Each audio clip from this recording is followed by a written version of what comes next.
Olá pessoal, tudo bom? Bem-vindos mais uma vez a Um Livro da Vez por David Thomas.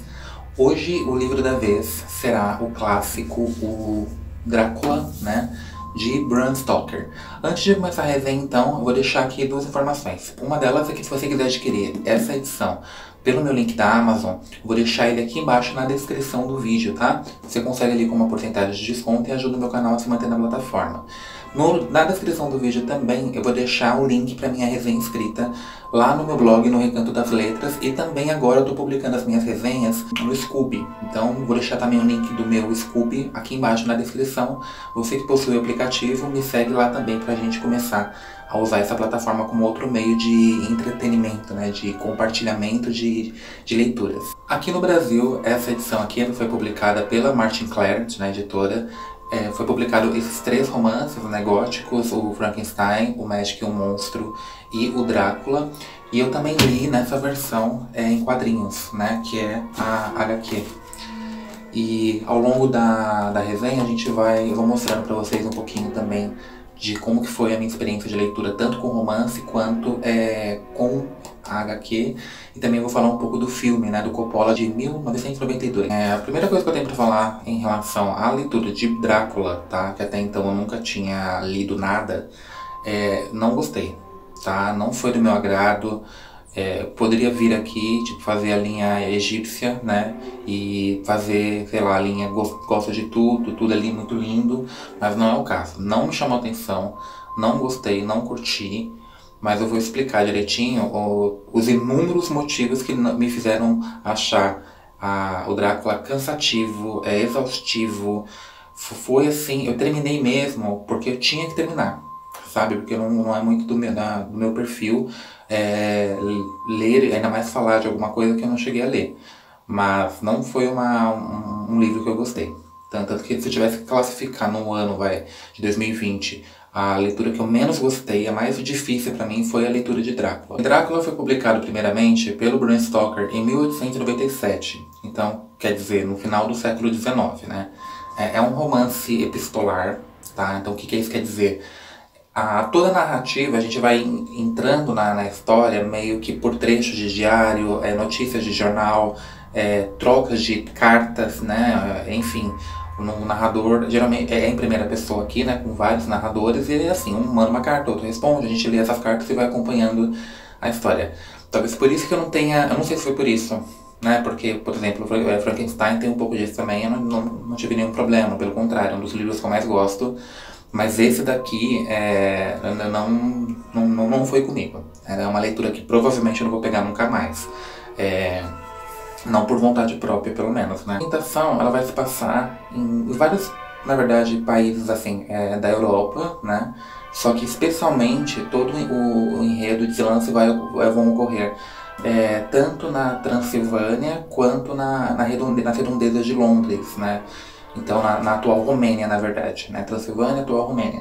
Que é, inclusive, a atual Romênia, né? Na antiga Transilvânia, que se encontra o castelo do Conde Drácula. Vou explicar o enredo, e aí conforme eu for explicando o enredo, depois que eu for dar, no final, quando eu dou as minhas opiniões, eu explico por que eu detestei essa obra. Bem, a história ela vai começar então com o Jonathan Harker, ou Harker, não sei, que ele tá indo, né, em direção à Transilvânia, no castelo do Conde Drácula, para explicar, né, pro Drácula, enfim, que ele na verdade ele é um advogado, ele trabalha tipo numa imobiliária, e ele tá indo, né, ele foi encarregado pelo patrão para ir até a Transilvânia e explicar pro Drácula a respeito de um imóvel que o Drácula comprou nas redondezas de Londres, né? Então a gente vai começar já acompanhando como que é essa viagem dele até o castelo do Conde Drácula. No primeiro momento que ele está indo, né, em direção ao castelo, já é interessante assim, porque é um dos poucos aspectos interessantes que ele vai ali dando com muitos detalhes as paisagens que ele vai vendo, os lugares, os países que ele vai passando, né, nessa viagem, com muitos detalhes.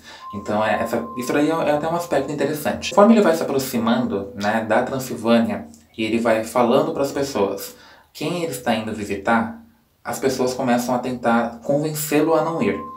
E começam a demonstrar um determinado medo por ele também, né? Tanto que tem pessoas que vão acabar chegando até a implorar para ele não ir, não falam o porquê, não explicam o porquê que não querem que ele vá, mas elas demonstram um grande temor pela razão, né, pelo local que ele está indo e tentam aconselhá-lo a não ir. Tem uma senhora, inclusive, que ela até implora para ele, ela se ajoelha, pede para ele não ir. Tem um também que dá até um amuleto para ele não entende o porquê, mas nada disso convence, ele continua sua viagem até o castelo do Drácula. E aí essa paisagem, né, essa ambientação gótica, ela acaba aparecendo durante a narrativa toda, que é aquela ambientação que geralmente é noturna, né, com um dia meio nublado, as árvores secas, né, enfim, inverno, etc. É um ambiente escuro, né. As obras góticas, elas têm essas características no que se refere à ambientação. Então na HQ, por exemplo, a gente tem cenas como essa, tá vendo? Em relação às árvores, a HQ é bem escura para ser fiel a ambientação, né, que é narrada na obra. Depois de muita dificuldade, ele acaba chegando no castelo do Conde Drácula, né? É um castelo assim, afastado de tudo, de todos. Pra vocês terem ideia, quando ele chega lá, o Drácula não tem um empregado. Esse castelo, ele fica no alto mesmo de uma montanha muito íngreme, muito difícil de chegar. Quando ele chega, então, o cara que tá levando ele, né, enfim, já despacha ele logo lá, tchau. Né, já sai correndo dali. Inclusive ele chega à noite nesse local. E ali ele vai então ficar num castelo totalmente afastado, completamente afastado da civilização, só ele e o Drácula. Então ele chega e é recebido então pelo Conde Drácula, né, que é um personagem um pouco exótico, que tem algumas características interessantes, assim. Uma delas, por exemplo, logo que ele aperta a mão do Drácula, ele percebe que o Drácula tem uma força meio fora do comum. Né, tipo, como se fosse um aperto de uma mão de aço, uma coisa bem forte, assim. Drácula se veste todo de preto, a sua pele, ela apresenta uma certa palidez que o Jonathan Harker nunca encontrou em nenhum outro ser humano. Sua pele, ela é fria, gelada, né, não se assemelha à pele, ao corpo. Na verdade, o corpo dele é frio, gelado, não se assemelha ao corpo de uma pessoa viva, né. Ele tem o nariz um pouco aquilino, a sobrancelha dele é praticamente junta, tipo a minha, assim. Ele tem os dentes muito brancos e muito afiados e as orelhas dele são pontudas. O Drácula, ele vai ser chamado aqui muitas vezes de Nosferatu. Né? Nosferatu era uma forma de se referir a seres vampirescos de que língua mesmo? Da língua húngaro-romênica, acho que é isso. É uma forma antiga de se referir a esses seres da noite, enfim, né, como os vampiros. Quando ele chega, ele conhece o Drácula e os dois começam meio que a conviver ali. Aos poucos a gente já percebendo que acontece algumas coisas meio estranhas, assim. Então o Drácula, por exemplo, vai aos poucos induzindo o Jonathan Harker a trocar o dia pela noite. Então, por exemplo, a noite começou, ele chama o Jonathan ali, os dois começam a conversar, passam a madrugada fora conversando sobre inúmeros assuntos e sempre que dá uma certa hora que um galo canta, o Drácula encerra a conversa, tipo, rapidamente, como se perdemos muito tempo conversando, né, não vimos a hora passar.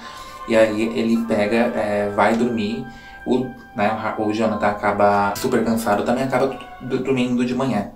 E ele acaba trocando então o dia pela noite. E durante o dia, o Drácula simplesmente desaparece. Ele não consegue se deparar com o Drácula em lugar nenhum do castelo. Outra coisa muito interessante também é que assim, o Drácula sempre participa das refeições, né, da janta, do jantar do Jonathan Harker.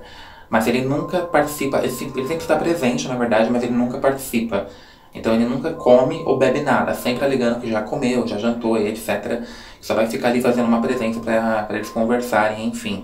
É uma coisa que a gente vai percebendo, o Jonathan também na narrativa ele acabou percebendo isso também. E aí o tempo vai passando, né, até que o Jonathan percebe que ele não é mais um convidado do Conde, sim, ele é um prisioneiro do Conde. No momento, por exemplo, que o Conde ele vai falar, né, fala pro Jonathan, você vai ficar mais um mês comigo, né, eu quero ficar na sua companhia mais um mês. E aí, nesse pedido, há, na verdade, uma ameaça insinuada, né? E aí, assim, um dos momentos que eu acho mais medonhos, vamos dizer assim, né, que causam um certo medo, é quando ele coloca ali vários papéis, né, à disposição do Jonathan e começa a ditar as palavras para ele escrever as cartas que ele deverá enviar para Mina, né, que é a noiva do Jonathan, e também para o patrão, né? E aí, essa coisa dele ditar as palavras dessas cartas, né, essa ameaça insinuada, Ali o Jonathan percebe que ele agora é um prisioneiro, ele não é mais um convidado. E aí o crescimento, a gente vai percebendo o crescimento também dos temores, né, do Jonathan Harker. Tem uma noite, por exemplo, que o Drácula ali tá falando da história do seu país, que é a Transilvânia, e o Jonathan percebe que ele está falando como alguém, não como alguém que estudou sobre o assunto, estudou história, mas sim como alguém que vivenciou aquelas experiências. E isso não passa despercebido pelo Jonathan, ele acha muito esquisito. Tem uma cena aqui também, que eu achei assim, uma das mais assustadoras no meu ponto de vista, né? O Drácula tá na torre dele à noite, e aí o Jonathan vai olhar pela janela, né? É o abismo, tipo, é uma montanha.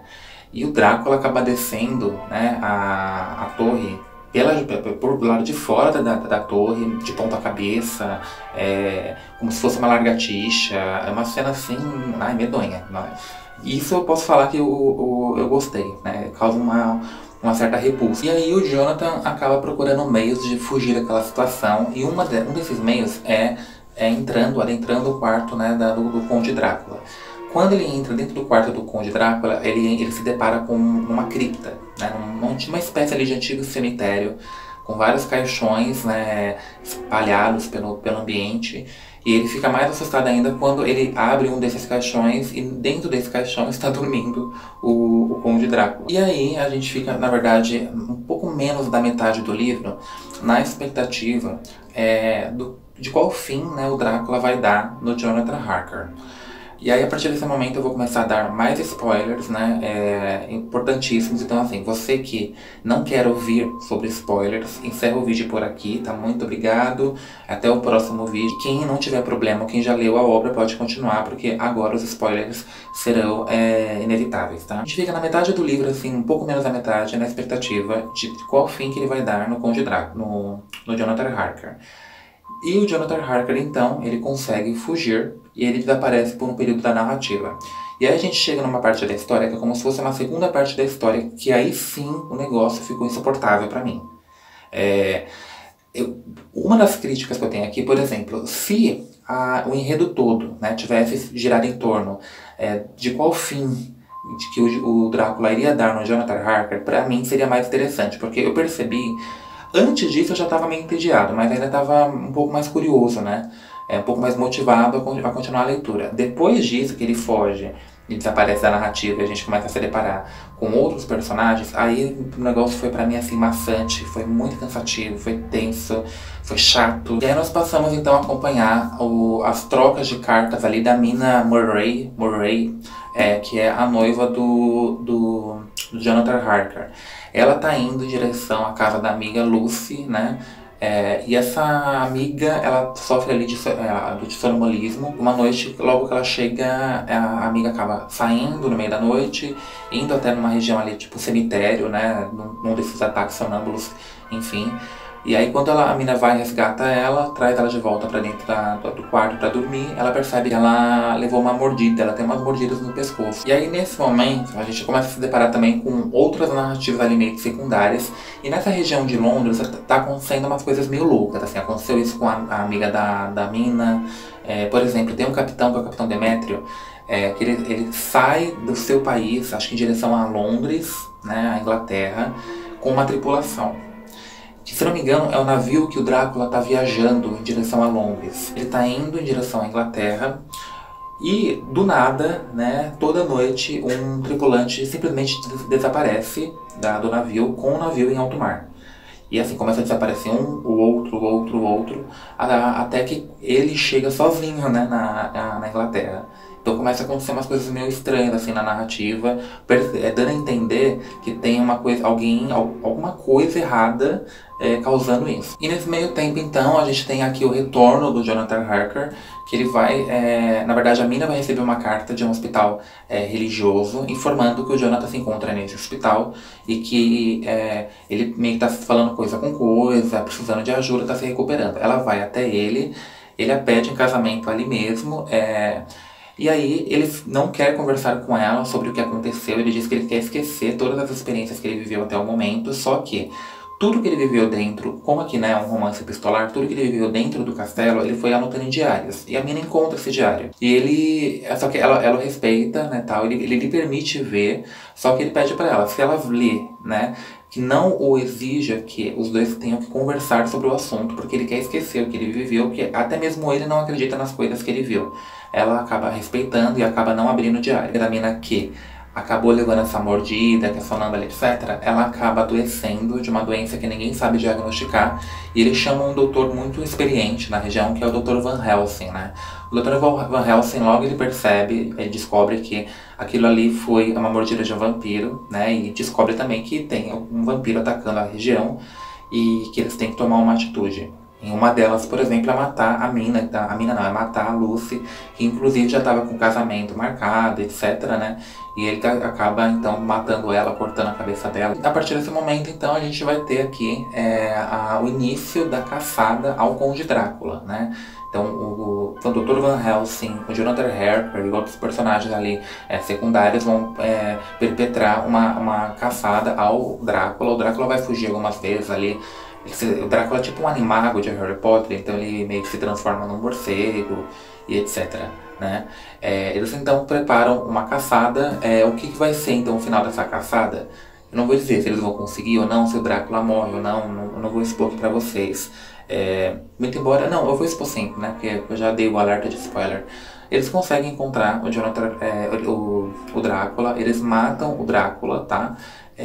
E aí, né, fim da história. Matando o Drácula, eles matam, então destroem a praga do vampirismo na região. Eu acabei falando no final, não ia dizer, mas quando eu for falar um pouquinho sobre o filme do Coppola, essa informação sobre o final seria imprescindível. Então, desculpa, né, quem não queria saber, mas eu já dei o alerta de spoiler antes. Então, assim, antes de eu dar minha opinião de uma forma geral, vou trazer algumas informações importantes aqui também. Uma delas, por exemplo, é que o Drácula não é o romance pioneiro de vampiro, tá? Os vampiros eles sempre existiram no imaginário europeu. Inclusive, quando eu falei sobre o Frankenstein, eu acabei explicando como que ele foi feito. O Frankenstein foi feito, né, foi escrito num confinamento, né, entre a Mary Shelley e alguns escritores. Dentre esses escritores, um deles era o John Polidoro. O John Polidoro escreveu o Vampiro. O Vampiro do John Polidoro foi também escrito antes de Drácula. Mas o romance que foi escrito 25 anos antes, inclusive foi o que deu origem, que inspirou o Drácula, foi o romance Carmilla, do Joseph Sheridan, tá? Publicado em 1872. Há também especulações, não é uma confirmação, de que o Bram Stoker se inspirou na figura do príncipe romênico, o Vlad, o Empalador, que era um príncipe que ele tinha o hábito, né, o costume de enfiar lanças imensas, né, nos prisioneiros de guerra. Então há uma especulação de alguns críticos que o Drácula foi inspirado nessa personalidade. O Bram Stoker ele escreveu outros livros também, mas foi o Drácula, né, que o transformou no escritor famoso, tal como ele foi. O que deu fama, na verdade, para o Bram Stoker foi a publicação de Drácula. E agora eu vou então falar um pouquinho sobre as minhas opiniões de uma forma tanto do livro quanto da HQ, que daqui a pouquinho eu mostro, quanto também do filme do Coppola. Bem, então como eu disse, a história não me cativou, tá? Eu vejo todo mundo falando, eu nunca vi ninguém falando mal, nada, 1% de Drácula, tanto que eu fiquei muito decepcionado porque eu ouço todo mundo falando só bem, né? Então a gente vai ali com uma certa expectativa. Então, assim, me decepcionou muito essa leitura, porque eu não vi nada disso. Não foi uma leitura que me cativou, eu não me apeguei aos personagens de forma nenhuma. E aí, como eu falei também, né, se o enredo todo tivesse girado somente nessas tentativas de fuga do Jonathan Harker do castelo, na minha opinião, a história teria sido mais interessante. Outra coisa também é que eu achei a história extremamente cansativa, lenta, tediosa e exaustivamente chata, né, detalhista no que se refere à ambientação. Então, assim, ele vai ali narrar com muitos detalhes. Em alguns momentos é interessante, só que assim, o livro todo aquele detalhe, sabe, toda aquela ambientação chata, mano, isso é muito cansativo. E assim, a história, né, só piora quando ali há uma quebra, né, que é quando o Jonathan consegue fugir do castelo, E aí a gente começa a se deparar então lá do outro lado com outros personagens, etc. Essa quebra na narrativa, ela ficou, na minha opinião, muito mal feita. Pra mim, assim, o tédio só piora nesse momento, tá? E ainda por cima, pelo menos em mim, tá, gente? É a minha opinião. Causa uma certa confusão no entendimento da pessoa que tá lendo. Essa confusão é tão, na minha opinião, correta, que até no filme, quando você está assistindo, por exemplo, quando eu estava assistindo o filme do Coppola, que é o filme que até então dizem que é o mais próximo do romance, né? Quando você está assistindo o filme, e acontece isso no filme também, até no filme você fica confuso, tá? Até no filme você fica, o que aconteceu? Né? Onde eu tô, eu perdi alguma parte, eu fiquei assim. Acredito até que eu perdi alguma coisa, aí eu voltei e falei, eu perdi alguma coisa? Porque eu não tinha chegado até então no livro nesse momento, né? O que me ajudou a entender, né, a melhorar essa confusão toda, foi de fato a HQ. O que me ajudou a entender essa quebra, né, essa ruptura no meio da leitura foi a HQ. Porque no livro eu fiquei confuso, no filme eu fiquei confuso, ou seja, eu fiquei confuso completamente. E também, né, como eu sempre falo, você vai encontrar aqui também algumas metalinguagens. Então você vai ter referências aqui às Mil e Uma Noites, né, você vai ter referências a Hamlet e também a Otelo do Shakespeare. Então você vai se deparar aqui com algumas metalinguagens. E aí vamos então lá para a HQ, tá? Vou explicar para vocês aqui, mostrar um pouquinho dessa HQ. Lembrando que essa HQ é do Eugênio Colonese. E assim, gente, uma dica pra vocês, tá? Né? Muita gente vai vir aqui me xingar, mas ok. Procurem ler a HQ. Hoje em dia tem bastante HQ do Drácula espalhadas no mundo afora, de todos os tipos. Umas mais caras, outras mais baratinhas, como foi o caso dessa, outras mais bonitas. Compensa mais você ler a HQ do que você ficar nesse livro imenso, gigante, enfim. Aqui na página, por exemplo, 44 e 40 da HQ, a gente vai ter aqui um momento, né, que o Drácula se transforma nesse morcego, né? E eu achei engraçado porque assim, né, hoje em dia, vocês sabem, quem me acompanha, que eu moro numa região serrana e logo que eu mudei pra cá, eu passei por uma experiência meio inusitada, assim, porque, né, marinheiro de primeira viagem e tal, eu acabei dormindo, hoje em dia não mais, eu tive que colocar telas ao redor da casa.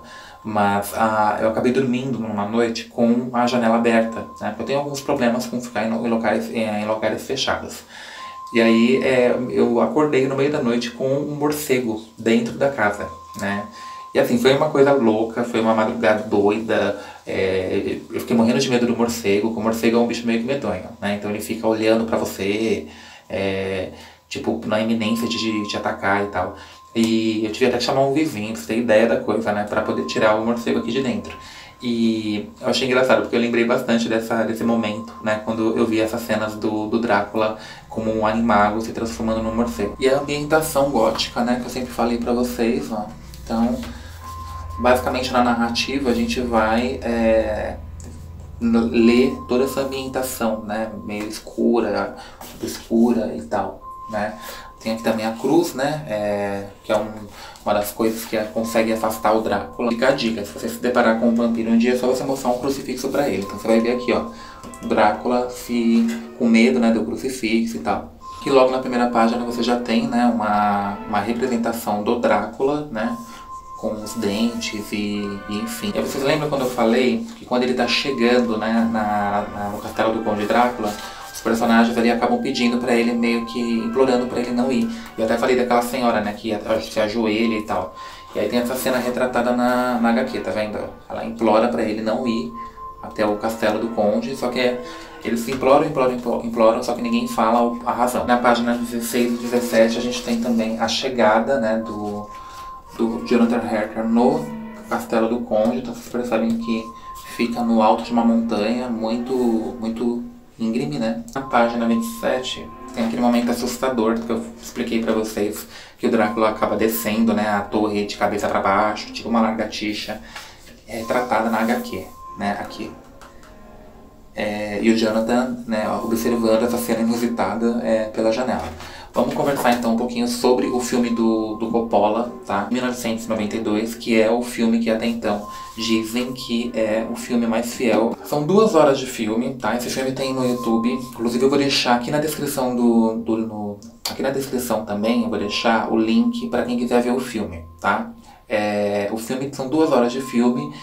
De fato, houve ali uma baita de uma tentativa, né, de ser o mais fiel possível ao livro. Tem algumas diferenças, né, mas foi bem fiel. Uma das diferenças, né, que a gente pode falar em relação à própria aparência do conde. Então, por exemplo, no livro a gente tem ali o conde sendo retratado, né, com a sobrancelha junta, com a sobrancelha quase se juntando na testa e tal. No filme, por exemplo, ele nem tem essa sobrancelha.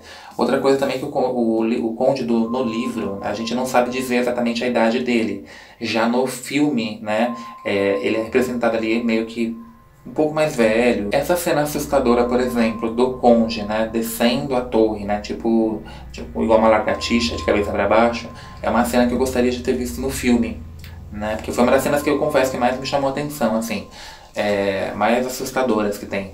E eu não vi essa cena no filme. Talvez possa ter passado despercebido, porque o filme é tão longo, né, e tal, mas eu não vi essa cena no filme. Eu gostaria de ter visto. Eu não sei se foi por, sei lá, né, pra dar uma romanceada, eu não entendi, tá? Eu acho que é porque na história nos filmes tem que ter um romancezinho ali. Então eles fizeram um romance no filme que não houve no livro. No livro, na verdade, nem tem um romance. Tem um romance da Mina com o Jonathan e tal, né, da Lucy com o noivo, mas um romance em si não teve. Então no filme eles fizeram um romance da Mina, que é a noiva do conde, né, do Jonathan Harker, com o Drácula. Então eles vão ali meio que se apaixonar no filme, uma coisa nada a ver, não entendi. Pra mim foi uma diferença assim, sei lá, desnecessária, completamente desnecessária. Bem, então como eu disse, não gostei, tá? Eu falei tudo isso que eu tenho que falar, né? Eu tô aqui pra isso, mas assim, não gostei. Não penso em ler de novo, a não ser se for muito necessário. E se tiver que ler de novo, eu confesso que eu vou optar pela HQ. Eu não vou... O romance, honestamente, não me cativou, me decepcionou, enfim, tá? Então, agora também estamos chegando em outubro, né? No outubro é o mês da magia, da religião e da liberdade de culto. Então, para você que não curte esse conteúdo, até então novembro, né? E aí em novembro a gente volta aqui com outros livros, outros romances dessa temática. Para você que não tem problema ou que gosta desse projeto, a gente se vê então no mês da magia, agora em outubro. Bem, é isso. Um grande beijo pra vocês. Até o próximo vídeo e tchau.